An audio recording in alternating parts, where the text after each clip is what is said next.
Delhi crime Kannada ನ್ಯೂಸ್ಗೆ ಸ್ವಾಗತ. ನಮ್ಮ ದೃಷ್ಟಿ ನಿಮ್ಮೆಲ್ಲರ ಮೇಲೆ. ದಿನಾಂಕ 3/12/2025 ಅಂಗವಿಕಲರ ದಿನಾಚರಣೆಯಂದು ಸಮಸ್ತ ಅಂಗವಿಕಲರ ಬಂಧುಗಳಿಗೆ ಅಂಗವಿಕಲರ ಮಾಜಿ ಅಧ್ಯಕ್ಷರು ಎನ್ ಕೃಷ್ಣಮೂರ್ತಿರವರು ಶುಭಾಶಯಗಳನ್ನು ಕೋರಿದ್ದಾರೆ. 3/12/2025 ಮೊದಲನೇ ಬಾರಿಗೆ ನಾವು ಅಂಗವಿಕಲರ ದಿನಾಚರಣೆ ಮಾಡ್ತಿದ್ದು, ಅದಕ್ಕೆಲ್ಲ ಸಮಸ್ತ ಅಂಗವಿಕಲರ ದಿನಾಚರಣೆಯ ಅಂಗವಾಗಿ ನಾನು ಸಮಸ್ತ ಅಂಗವಿಕಲರಿಗೆ ನಾನು ಪೂರ್ವಕವಾಗಿ ಅಭಿನಂದನೆಗಳು ಸಲ್ಲಿಸುತ್ತಾ ಶುಭಕಾಮನೆಗಳನ್ನು ಹೇಳಲು ಬಯಸುತ್ತಿದ್ದೇನೆ. ಆದರೆ 28/6/2025 ಮಾನ್ಯ ಡಾಕ್ಟರ್ ಎಂ ಸಿ ಸುಧಾಕರ್ ಅವರು 200 ಜನಕ್ಕೆ ವಾಹನಗಳನ್ನು ಕೊಡ್ತಾರೆ. ಅಂದರೆ ತ್ರಿಚಕ್ರ ವಾಹನಗಳನ್ನು ಚಿಂತಾಮಣಿಯಲ್ಲಿ ಕೊಡ್ತಾರೆ. ಆದರೆ ಈ ವಾಹನಗಳಿಗೆ ಪಾಪ ಮಾನ್ಯ ಸಚಿವರೇನೋ ಕೊಟ್ಟರು, ಆದರೆ ಪೂಜಾರಿ ಮಾತ್ರ ವರ ಕೊಡಲ್ಲ ಅಂತ ಹೇಳ್ಬಿಟ್ಟು ಈಗ RC ಕಾರ್ಡ್ಗಳನ್ನು, ಅಂದರೆ ರಿಜಿಸ್ಟ್ರೇಷನ್ ಸರ್ಟಿಫಿಕೇಟ್ಗಳನ್ನು ಮಾನ್ಯ DDWO ಅಂದರೆ ಜ್ಯೋತಿ ಲಕ್ಷ್ಮಿ ಮೇಡಮ್ ಅವರು ನಮಗೆ ಯಾವುದೇ ಕಾರಣಕ್ಕೂ ಇವರು ಕೊಡದಿರ ತಕರಾರು ಮಾಡ್ತಾಯಿದ್ದಾರೆ. ಕಾರಣ ಏನು ಅಂತ ಅವ್ರಿಗೆ ಗೊತ್ತಿರೋದು. ನಾನು ಸುಮಾರು 7-8 ಅರ್ಜಿಗಳನ್ನು ಕೊಟ್ಟಿದ್ದೀವಿ. ಏನು ಎಲ್ಲ ಅಂಗವಿಕಲರಿಗೆ ದಯವಿಟ್ಟು ಮೇಡಮ್ RC ಕಾರ್ಡ್ಗಳನ್ನು ತರಿಸ್ಕೊಡಿ, ಇನ್ಶೂರೆನ್ಸ್ ಕಾರ್ಡ್ಗಳನ್ನು ಮಾನ್ಯ ಸುಧಾಕರ್ ಅವರು ತರಿಸ್ಕೊಟ್ಟಿದ್ದಾರೆ, DC ಅವರು ದುಡ್ಡು ಕೊಟ್ಟಿದ್ದಾರೆ, ಎಲ್ಲ ಹೇಳಿದ್ದೀನಿ. ಆದರೆ ಅದು ಯಾಕೋ ಮೇಡಮ್ ಅವರು 8 ಲೆಟರ್ಗಳು ಬರೆದ್ರೂ ಸರಿಯಾಗಿ ಸಮಂಜಸವಾಗಿ ಸ್ಪಂದಿಸ್ತಾ ಇಲ್ಲ. ನೋಡಿ, ಇದು ಶಾಸಕರ ಅನುದಾನ 20 ನೋಡಿ, ಇದರಲ್ಲಿ ಶಾಸಕರ ಅನುದಾನ ಕೊಟ್ಟಿದ್ದಾರೆ, ದುಡ್ಡು ಬಂದಿದೆ. ಇದನ್ನು ಇವರೇನು ಮಾಡ್ತಾರೆ ಅಂತ ಹೇಳಿದ್ರೆ, ಇವ್ರು ಬೇಕಾಬಿಟ್ಟಿಯಾಗಿ ಕೆಲಸ ಮಾಡಬೇಕು. ನೋಡಿ, ಅಧಿಕಾರ ಯಾರಿಗೂ ಶಾಶ್ವತ ಇಲ್ಲ ಮೇಡಮ್, ದಯವಿಟ್ಟು ಅರ್ಥ ಮಾಡ್ಕೋಬೇಕು. ಇಲ್ಲಿನ ಈ ವೆಂಕಟೇಶ್ ರೆಡ್ಡಿ ಅವರು ಇದ್ದಾರೆ, DDW ಅವರು, ಆಮೇಲೆ ಮಹಿಳಾ ಮತ್ತು ಮಕ್ಕಳ ಸಂಘ ಮಹಿಳಾ ಮತ್ತು ಮಕ್ಕಳ ಕಲ್ಯಾಣ ಅಧಿಕಾರಿಗಳು, ಡಿಸ್ಟ್ರಿಕ್ಟ್ ಆಫೀಸರ್ ಆಗಿದ್ದೀರಿ ನೀವು. ನಮ್ಮ ಚಿಂತಾಮಣಿಯವರ ಹಳ್ಳಿಯ ನೀವು ಅಟ್ಲೀಸ್ಟು ಏನಾದರೂ ಬಂದು ಯಾವುದಾದ್ರೂ ಕೇಳಿದ್ದೀರಾ? ನೀವು ನಮ್ಮನ್ನು ಕರೆಸ್ತಾ ಇದ್ದೀರಾ? ಈ ಹ್ಯಾಂಡಿಕ್ಯಾಪ್ಸ್ ಬಗ್ಗೆ ಏನೂ ನೀವು ತಲೆ ಕೆಡಿಸ್ಕೊಳ್ತಾ ಇಲ್ಲ. ದಯವಿಟ್ಟು ಯಾಕೆ ಸರ್ ಈ ಥರ ಮಾಡ್ತಾಯಿದ್ದೀರಿ? ನೀವು ನಾನು ನಿಮ್ಮನ್ನು ಪ್ರಾರ್ಥನೆ ಮಾಡ್ಕೊಳ್ತಾ ಇದ್ದೀರಿ, ದಯವಿಟ್ಟು ಸರ್ಕಾರನ ಕೊಡ್ತಾ ಇದೆ, ಆ ಸರ್ಕಾರ ಕೊಡ್ತಾ ಇರೋದು ಅನುದಾನಗಳನ್ನು ಸರಿಯಾಗಿ ಸದ್ಬಳಕೆ ಮಾಡಿಸ್ಕೊಳ್ಳಿ. ನೀವು ಆ ಮೇಡಮ್ ಅವ್ರು ಹೇಳಿದ್ರೆ ಸರಿಯಾಗಿ ಸ್ಪಂದನೆ ಮಾಡ್ತಾ ಇಲ್ಲ. ಯಾವುದೇ ಕಾರಣಕ್ಕೂ ನಮ್ಮನ್ನು ಕರೆಯೋದೇ ಇಲ್ಲ ಅವರು. ಏನು ಅಂತಂದ್ರೆ ಟ್ರಸ್ಟ್ ಬೇಕು, ಟ್ರಸ್ಟ್ ಮಾಡ್ಕೋಬೇಕು, ಟ್ರಸ್ಟ್ ಮಾಡಿಕೊಂಡ್ರೆ ಮಾತ್ರ ಅಂಥವ್ರನ್ನ ಮಾತ್ರ ಕರೀತೀರಿ ಅಂತ ಹೇಳ್ತಾರೆ. ಈಗ 3ನೇ ತಾರೀಕು ನೀವು ಮಾಡ್ತಾಯಿದ್ದೀರಿ, ಏನು ಪ್ರಯೋಜನಕ್ಕೆ ಮಾಡ್ತಾಯಿದ್ದೀರಿ? ಕುಂದುಕೊರತೆ ಮಾಡಿದ್ದೀರಾ? ಸಾರ್ವಜನಿಕರಿಗೆ ಏನಾದರೂ ನೀವು ಸಹಾಯ ಆಗ್ತಾಯಿದ್ದೀರಾ? ಓಲಿ ನಿಮ್ಮ ಡಿಪಾರ್ಟ್ಮೆಂಟ್ ಇದೆ, 2016 ಆ್ಯಕ್ಟು ಇಂಪ್ಲಿಮೆಂಟೇಷನ್ ಮಾಡಿದ್ದೀರಾ? ನೀವು ಏನೂ ಮಾಡ್ತಾಯಿಲ್ಲ. ಎಲ್ಲಿ ಮಾಡಿದ್ದಾರೆ ನೋಡಿ, ಒಂದು ಸರ್ಕ್ಯುಲರ್ ಇದೆ, ಇತ್ತೀಚೆಗೆ ಒಂದು ಸರ್ಕ್ಯುಲರ್ ಕೊಟ್ಟಿದ್ದಾರೆ. ನೋಡಿ, ಇದರಲ್ಲಿ ಏನಾಗುತ್ತೆ ಅಂತ ಹೇಳಿದ್ರೆ, ಕರ್ನಾಟಕ ಸರ್ಕಾರದ ಎಲ್ಲ ಕಚೇರಿಗಳಲ್ಲಿ ವಿಕಲಚೇತನ ಕುಂದುಕೊರತೆಗಳ ನಿರ್ವಹಣಾಧಿಕಾರಿಗಳ ನೇಮಕ ಮಾಡೋ ಬಗ್ಗೆ ಅಂತ ಹೇಳ್ಬಿಟ್ಟು ಕೊಡ್ತಾ ಇದ್ದಾರೆ. ಇದು ಇಂಪ್ಲಿಮೆಂಟೇಷನ್ ಮಾಡಿದ್ದೀರಾ ನೀವು? ಯಾವ ಅಧಿಕಾರಿಗಳನ್ನು ನೀವು ಮಾಡಿದ್ದೀರಿ? ಈ ಸರ್ಕಾರಕ್ಕೆ ಬರೆದಿದ್ದೀರ ಲೆಟ್ರು? ಈ ಚಿಂತಾಮಣಿಯಲ್ಲಿ ಯಾರಾದರೂ ಅಧಿಕಾರಿಗಳಿದ್ದಾರಾ? ಯಾವ್ಯಾವ ಡಿಪಾರ್ಟ್ಮೆಂಟ್ ಕೊಟ್ಟಿದ್ದಾರೆ ಹೇಳಿ ಮೇಡಮ್ ಸಾಕು. ನೀವು ಏನು ಮಾಡ್ತಾ ಇಲ್ಲ. ಅಲ್ಲಿ ನಾವು ನಿರ್ದೇಶಕರು ಇಲ್ಲೇ ಇಲ್ಲ ಅಲ್ಲಿ ಬೆಂಗಳೂರಲ್ಲಿ. ಈಗ ಅವ್ರು ಯಾರೋ ಮೇಡಮ್ ಅವ್ರು ಕೊಟ್ಟಿದ್ದಾರೆ ಇನ್ಚಾರ್ಜು, ಅವರು ಫೋನ್ ಮಾಡಿದ್ರೆ ಆಯ್ತಪ್ಪ ಮಾಡಿಸ್ಕೊಡ್ತೀನಿ ಅಂತ ಹೇಳ್ತಾರೆ. ಈಗ ಇದರಿಂದ ಏನಾಗುತ್ತೆ ಅಂತ ಹೇಳಿದ್ರೆ, ಸರ್ಕಾರಕ್ಕೆ ಮುಜುಗರ ಮಾಡ್ತಾ ಇದ್ದೀವಿ. ಸರ್ಕಾರಕ್ಕೆ ಮುಜುಗರ ಮಾಡದೆ ಪಾಪ ಮಾನ್ಯ ಸಚಿವರು, ನಮ್ಮ ಶಾಸಕರು, ಚಿಂತಾಮಣಿ ಜನಪ್ರಿಯ ಶಾಸಕರು ಮಾನ್ಯ ಎಂ ಸಿ ಸುಧಾಕರ್ ಅವರು ಗಾಡಿಗಳು ಕೊಟ್ಟಿದ್ದಾರೆ. ಯಾಕೆಂದರೆ ಕರ್ನಾಟಕ ರಾಜ್ಯದಲ್ಲಿ ಯಾರೂ ಕೊಟ್ಟಿಲ್ಲ ಇದುವರೆಗೂ. ಅಂಥದನ್ನು 200 ಗಾಡಿಗಳು ಕೊಡಿಸಿದ್ರು. ನೀವೇನು ಮಾಡ್ತಾ ಇದ್ದೀರಿ? ನೀವು ಆ 200 ಗಾಡಿಗಳು ಕೊಟ್ಟಾಗ ಇನ್ಶೂರೆನ್ಸ್ಗೆ ಅದಕ್ಕೆ ಎಷ್ಟು ಸರ್ತಿ ಲೆಟರ್ಗಳು ಬರ್ತಿದ್ದೀರಿ? ಇನ್ಶೂರೆನ್ಸ್ ಕೊಟ್ರಿ, ಅದಕ್ಕೆ ಒಂದು ತಕರಾರು ನೋಡಿ. ಇಲ್ಲಿ ಅದರಲ್ಲಿ ಏನು ಮಾಡಿದ್ದೀರಿ? ತಂದೆ ಸತ್ತೋಗ್ಬಿಟ್ಟಿದ್ರ ಮೇಲೆ ನಮ್ಮ ತಂದೆಯವ್ರು ಸತ್ತೋಗ್ಬಿಟ್ಟಿದ್ರಿ ಅಂತ ಹೇಳ್ತಾ ಇದ್ರು. ಅಂಥವ್ರನ್ನ ಏನು ಮಾಡಿದ್ರಿ ನೀವು? ಅಂಥ ಸತ್ತೋಗ್ಬಿಟ್ಟಿರೋರ ಮೇಲೆ ನೀವು ಇನ್ಶೂರೆನ್ಸ್ ಮಾಡಿಸ್ತಾ ಇದ್ದೀರಿ. ನೀವು ಅದಕ್ಕೆ ಲೆಟರ್ ಕೊಟ್ಟಿದ್ದೀನಿ ನಾನು, ಅದಕ್ಕೆ ಕೊಟ್ಟ ಮೇಲೆ ನೀವು ಮಾಡಿಸಿದ್ರು. ಮತ್ತೆ ನೀವೇನು ಮಾಡಿದ್ರಿ? ನೀವು ಮತ್ತೆ ನೋಡಿ ಆರ್ ಟಿ ಒನಲ್ಲಿ ಇನ್ಸಿಲೇ ಇಲ್ಲ ಮಾಡಿದ್ರಿ. ಮತ್ತೆ ನಾನು ಲೆಟ್ರ್ ಕೊಟ್ಟಿದ್ದೀನಿ. ಆವಾಗ ಮತ್ತೆ ಏನು ಮಾಡಿದ್ರಿ? ನೀವು ತರಿಸ್ಕೊಟ್ರಿ. ಇವಾಗ RC ತರಿಸ್ಕೊಡಿ ಮೇಡಮ್, 200 ಜನಕ್ಕೆ ತೊಂದರೆ ಆಗ್ತಾಯಿದೆ. ಪೊಲೀಸವ್ರಿಗೆ ಇವತ್ತು ಪೊಲೀಸವ್ರು ಏನೋ ಹಿಡ್ಕೊಂಡ್ಬಿಟ್ರೆ, ಅಕಸ್ಮಾತ್ ಏನೋ ಸತ್ತೋಗ್ಬಿಟ್ರೆ ಹ್ಯಾಂಡಿಕ್ಯಾಪ್ಸ್ ಅವ್ರ ಮನೆಗಳಿಗೆ ಯಾರು ಆಗ್ತಾರೆ ಅಂತ ಹೇಳ್ತಾ ಇದ್ದೀನಿ. ನೀವೇನೋ ತಲೆ ಕೆಡಿಸ್ಕೊತಾ ಇದ್ದೀರಾ? ನೋಡಿ, ಅಧಿಕಾರ ಶಾಶ್ವತ ಅಲ್ಲ ಮೇಡಮ್, ಹೇಳ್ತಾ ಇದ್ದೀನಿ. ಅಧಿಕಾರ ನಿಮ್ಮಿಂದ ಏನಾಗುತ್ತೆ ಅಂದರೆ ಶಾಸಕರಿಗೆ ಅವಮಾನ ಆಗ್ತಾ ಇದೆ, ಶಾಸಕರು ಮುಜುಗರ ಥರ ಮಾಡ್ತಾ ಇದ್ದೀರಿ. ಸರ್ಕಾರಕ್ಕೆ ನೀವು ನೋಡಿ ಎಲ್ಲ ಹ್ಯಾಂಡಿಕ್ಯಾಪ್ಸ್ಗಳು ಏನು ಮಾಡ್ತಾ ಇದ್ದಾರೆ ಗೊತ್ತಾ? ಶಾಸಕರು ಸರಿಯಾಗಿ ಕೆಲಸ ಮಾಡಿಸ್ತಾ ಇದ್ರೆ ಯಾಕಾಗ್ತಾ ಇದೆ ಅಂತ ಹೇಳ್ತಾರೆ. ನಿಮ್ಮಿಂದ ಅವ್ರು ಕೆಟ್ಟ ಹೆಸರು ತಗೊಂಡು ಬರ್ತಾ ಇದ್ದೀರಾ ನೀವು. ಸರ್ಕಾರಕ್ಕೆ ಕೆಟ್ಟ ಹೆಸರು ತಗೊಂಡು ಬರ್ತಾ ಇದ್ದೀರಾ. ಮಾನ್ಯ ಸಿದ್ದರಾಮಯ್ಯನವ್ರ ಸರ್ಕಾರಕ್ಕೆ ನೀವು ಕೆಟ್ಟ ಹೆಸರು ತಗೊಂಡು ಬರ್ತಾ ಇದ್ದೀರಾ ನೀವು. ಏನು ಹೇಳಿ ನಿಮ್ಮ ಉದ್ದೇಶ ಏನು ಅಂತ? ಯಾಕೆ ನೀವು ಈ ಥರ ಮಾಡ್ತಾ ಇದ್ದೀರಿ ನೀವು?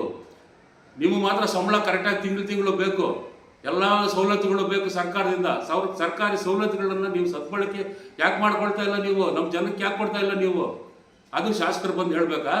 ಅದು ಸಿದ್ದರಾಮಯ್ಯನವ್ರು ಬಂದು ಹೇಳಬೇಕಾ? ಅದು ಏನಾದರೂ ರೆಹಮಾನ್ ಖಾನ್ ಅವ್ರು ಬಂದು ಹೇಳಬೇಕಾ? ಇಲ್ಲ ನಿಮ್ಮ ಡಿ ಡಿ ಅವರೇ ಮಾತಾಡಲ್ಲ ನಿಮ್ಮನ್ನು. ಯಾಕೆ ಇರೋದು ಈ ಥರ ತಾರತಮ್ಯ ಮಾಡ್ತಾ ಇದ್ದೀರಿ ನೀವು? ಹ್ಯಾಂಡಿಕ್ಯಾಪ್ಸ್ಗೆ ಏನಾದರೂ ನೀವು ಯಾವತ್ತಾದ್ರೂ ಬಂದು ನೀವು ತಿಂಗಳು ಸಭೆ ಕುಂದುಕೊರತೆ ಸಭೆ ಮಾಡಬೇಕು ಅಂತ ಸರ್ಕ್ಯುಲರ್ಸ್ ಇದೆ, ನೀವೆಲ್ಲ ಇಂಪ್ಲಿಮೆಂಟೇಷನ್ ಮಾಡ್ತಾ ಇದ್ದೀರಾ? ಸರ್ಕ್ಯುಲೇಷನ್ ಕೊಡ್ತಾ ಇದ್ದೀರಾ? MRW ಅವ್ರ ಮೀಟಿಂಗ್ ಇಟ್ಕೊಳ್ತೀರಿ. ಯಾರಾದರೂ ಅಕಸ್ಮಾತ್ ನಿಮಗೆ ಎಲ್ಲ ಸಂಘ ಸಂಸ್ಥೆಗಳನ್ನ ಕರೆದು ನೀವೇನಾದರೂ ಮಾಡಿದ್ದೀರ ನೀವು? ಏನು ಮಾಡ್ತಾ ಇಲ್ಲ ನೀವು. ಬರೀ ಏನು ಮಾಡ್ತಾ ಇದ್ದೀರಿ?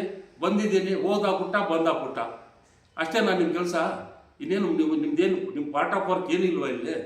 ನೋಡಿ, ಇದರಿಂದ ನಿಮಗೆ ನಾನು ಇನ್ನೊಂದು ಸರ್ತಿ ನಿಮ್ಗೆ ಕಳ್ಕಳಿತ ಮಾಡ್ತಾ ಇದ್ದೀನಿ. ದಯವಿಟ್ಟು ಮಾನ್ಯ ವೆಂಕಟೇಶ್ ರೆಡ್ಡಿ ಅವರೇ, ನೀವು ನಮ್ಮ ಚಿಂತಾಮಣಿ ಅಳಿಯರಾಗಿದ್ದೀರಿ, ನೀವು ನಮ್ಮ ಸ್ನೇಹಿತರಾಗಿದ್ದೀರಿ. ದಯವಿಟ್ಟು ನೀವು ಈಗಲಾದರೂ ಎಚ್ಚೆತ್ಕೊಳ್ಳಿ. ನೀವು ಕುಂದುಕೊರತೆ ಸಭೆಯನ್ನು ಕರೀತಿರೋ ಅಥವಾ ಈ ಕೆಲಸಗಳ ಆರ್ ಸಿ ಅಂದರೆ ರಿಜಿಸ್ಟ್ರೇಷನ್ ಸರ್ಟಿಫಿಕೇಟು ನೀವು ಮಾನ್ಯ ಸುಧಾಕರ್ ಸಾಹೇಬರು ಕೊಟ್ಟಿದ್ದರು. 200 ಗಾಡಿಗಳಿಗೂ ರಿಜಿಸ್ಟ್ರೇಷನ್ ಬರ್ಸಿಲ್ಲ. ಇದುವರೆಗೂ 6 ತಿಂಗಳಾಗಿದೆ. ನೀವು ರಿಜಿಸ್ಟ್ರೇಷನ್ ಸರ್ಟಿಫಿಕೇಟ್ ತರಿಸ್ಕೊಳೋಕ್ಕೆ ನಿಮ್ಮ ಕೈಲಿ ಆಗ್ತಾ ಇಲ್ಲ. ಮೇಡಮ್ ಅವ್ರು ಏನು ಹೇಳ್ತಾರೆ, ಅದೆಲ್ಲ ಈ ಕೆಲಸ ಸಾಯಿ ಮೋಟರ್ಸ್ ಬೆಂಗಳೂರು ಅವರಪ್ಪ, ನಾವಲ್ಲ ಅಂತ ಹೇಳ್ತಾರೆ. ಸಾಯಿ ಮೋಟರ್ಸ್ ಕೇಳಿದ್ರೆ ಏನು ಹೇಳ್ತಾರೆ, ಅದೆಲ್ಲ ನಿಮ್ಮ DW ಅವ್ರು ಕೇಳಿ ಅಂತ ಹೇಳ್ತಾರೆ. DW ಅವ್ರು ಕೇಳಿದರೆ ಇಲ್ಲ ಮೇಡಮ್, ಇಲ್ಲ ಸರ್, ಎಲ್ಲ ಬರ್ದಿದ್ದೀವಿ, ಬರಲಿ ಅಂತ ಹೇಳ್ತಾರೆ. 6 ತಿಂಗಳ ಮೇಲಾಯಿತು. ಇನ್ಯಾವಾಗ ಮೇಡಮ್ ತರಿಸ್ತೀರಿ ನೀವು? ಹೋಗ್ಲಿ, ನೀವು ನಮ್ಮ ಕೈಲಿ ಆಗಲ್ಲ ಅಂತ ಹೇಳ್ಬಿಟ್ಟು ವಾಪಸ್ ಕೊಟ್ಬಿಟ್ರೆ ನಾವೇನಾದ್ರು ನಮ್ಮ ಪ್ರಯತ್ನ ಬೀಳ್ಕೊಡ್ತಿದ್ದೆ. ನಮಗೂ ಹೇಳೋದಿಲ್ಲ, ನೀವು ಹೇಳೋದು. ಯಾಕಂದ್ರೆ ನೀವು ದುಡ್ಡು ಮಾತ್ರ ಕಟ್ಬಿಟ್ಟಿದ್ರಿ. ನೋಡಿ, ನಾನು ಇಷ್ಟೆಲ್ಲ ಪ್ರಯತ್ನ ಬಿದ್ದಿದ್ದಕ್ಕೋಸ್ಕರ ನೀವೇನು ಮಾಡ್ತೀರಿ ನಾನು ಇಷ್ಟು ಸುಮಾರು ಲೆಟರ್ಗಳು ಬರೆದ್ರು ಏನು ಹೇಳ್ತೀರಿ ನೀವು? ನನಗೆ ಜವಾಬ್ದಾರಿ ಇಲ್ಲ ಅಂತ ಹೇಳ್ತೀರಿ. ನಾನೇನು ಇದುವರೆಗೂ ಲೆಟರೇ ಬರ್ದಿಲ್ಲ ಅಂತ ನನಗೆ ನೀವು ಎಂಡಾಸ್ ಮಾಡಿಕೊಡ್ತೀರಿ. RTIನಲ್ಲಿ RTI ಆ್ಯಕ್ಟಲ್ಲಿ ಕೇಳಿದ್ದೀನಿ ನಾನು. ಅದಕ್ಕೆ ಏನು ಹೇಳ್ತಿದ್ದೀರಿ ನೀವು ಉತ್ತರ? ನೋಡಿ, ಇದರಲ್ಲಿ ಏನು ಹೇಳ್ತೀರಿ ಅಂತ ಹೇಳಿದ್ರೆ ನೀವು ಉಡಾಫೆ ಉತ್ತರ ಹೇಳ್ತೀರಿ. ನೀವು ರೈಟಿಂಗಲ್ಲಿ ಕೊಡ್ತೀರಿ. ನೀವು ಅದರಲ್ಲಿ ಏನಿದೆ ಹೇಳಿದ್ದೆ ಗೊತ್ತಾ? ನೋಡಿ, ನಿಮಗೆ ನಾನು ಇದುವರೆಗೂ ನಿಮಗೆ ಲೆಟರ್ ಕೊಟ್ಟಿದ್ದೀರಿ ನೀವು, ಆದರೆ ನಾನು ಯಾವುದೇ ಕರೆಸ್ಪಾಂಡೆನ್ಸು ಮಾಡಿಲ್ಲ, ನಿಮಗೆ ವಿಮೆ ಕೊಟ್ಟಿಲ್ಲ, ನೀವು ಇದಿಲ್ಲ ಅಂತ ಹೇಳ್ಬಿಟ್ಟು ನೋಡಿ, ನೀವು ಯಾವ ಥರ ಕೊಡ್ತೀರಿ ನೀವು? ಇದು ಉಡಾಫೆ ಅಲ್ವಾ?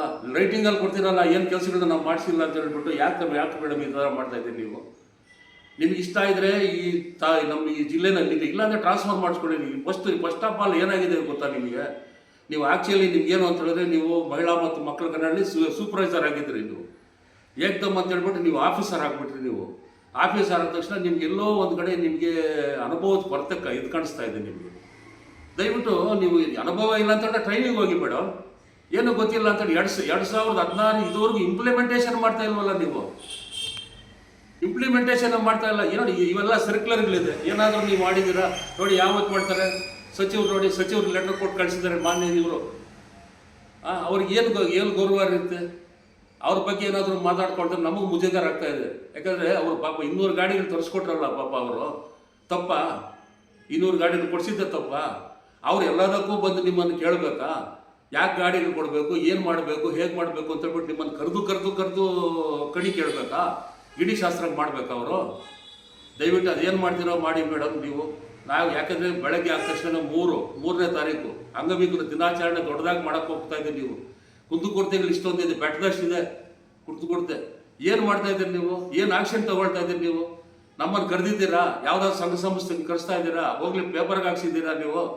ನೀವೇನು ಮಾಡ್ತೀರಿ? ಸಂಘ ಸಂಸ್ಥೆಗಳು ಮಾತ್ರ ಬರಬೇಕು ಅಂತ ಹೇಳ್ತೀರಿ, ಅವ್ರು ಮಾತ್ರ ಮಾಡ್ತಾ ಇದ್ದೀರಿ ಹೊರತು ನೀವು ಯಾವುದೇ ಕಾರಣಕ್ಕೆ ನೀವು ಬೇರೆಯವ್ರನ್ನ, ನಿಮ್ಮನ್ನು ಮಾತಾಡೋವ್ರನ್ನ ಸರಿಯಾಗಿ ನಿಮ್ಮ ಹುಜೂರುಗಳಿಗೆ ಮಾತ್ರ ನೀವು ಅಲ್ಲಿ ಮಣೆ ಹಾಕ್ತಾ ಇದ್ದೀರಿ. ನೀವು ಕರೆಕ್ಟಾಗಿ ನಿಮ್ಮನ್ನು ಮಾತಾಡಿದ್ರೆ ಯಾಕಂದ್ರೆ ನಿಮ್ಗೆ ಇಡಿಸಲ್ಲ ಅದು. ನಾನು ಇನ್ನೊಂದು ಸರ್ತಿ ಹೇಳ್ತಾ ಇದ್ದೀನಿ, ಮಾನ್ಯ ಶಾಸಕರುಗಳು ಮನವಿ ಮಾಡ್ತಾ ಇದ್ದೀನಿ, ದಯವಿಟ್ಟು ಸರ್, ಇಂಥವರಿಗೆ ನೀವು ದಯವಿಟ್ಟು ಆಸ್ಪದ ಕೊಡಬೇಡಿ. ನಿಮಗೆ ಕೆಟ್ಟ ಹೆಸರು ತರುವಂಥ ಕೆಲಸಗಳು ಮಾಡ್ತಾ ಇದ್ದಾರೆ. ನಿಮ್ಮ ಹೆಸರಿಗೆ ಮಸಿ ಬೆಳೆಯುವಂಥ ಕೆಲಸಗಳು ಮಾಡ್ತಾ ಇದ್ದಾರೆ ಇವರು.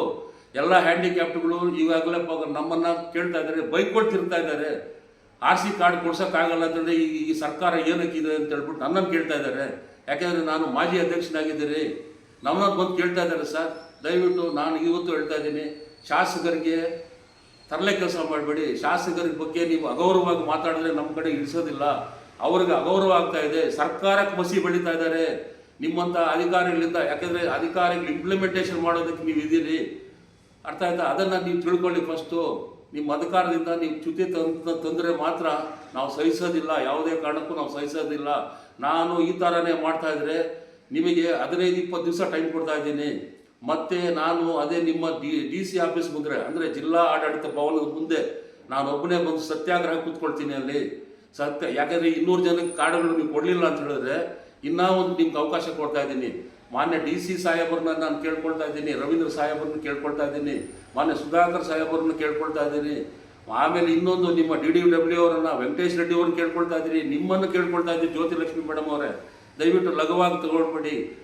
ಲಘುವಾಗಿ ನೀವು ತಗೊಳ್ತಾ ಇದ್ದೀರಿ. ನೀವು ಏನಂದರೆ ಹ್ಯಾಂಡಿಕ್ಯಾಪ್ಸು ಏನು ಮಾಡೋದಕ್ಕೆ ಇವ್ರಿಗೆ ಯೋಗ್ಯತೆ ಇಲ್ಲ ಅಂತ ನೀವು ತಿಳ್ಕೊಂಡ್ಬಿಟ್ಟಿದ್ರೆ ಅಂತ ಕಾಣುತ್ತೆ. ದಯವಿಟ್ಟು ನಾವೇನು ಅಂತ ಹೇಳ್ಬಿಟ್ಟು ನೀವು ತೋರಿಸ್ಬೇಕು ಅಂತ ಹೇಳಿದ್ರೆ ನಾವು ದಯವಿಟ್ಟು ಸತ್ಯಾಗ್ರಹಕ್ಕೆ ನಾನು ಒಬ್ಬನೇ ಕೂತ್ಕೊಳ್ತೀನಿ. ಇವರೆಲ್ಲರ ಪರವಾಗಿ ಇವ್ರು ಯಾರು ಬರೋದು ಬೇಡ, ನಾನೊಬ್ಬನೇ ಕೂತ್ಕೊಳ್ತೀನಿ.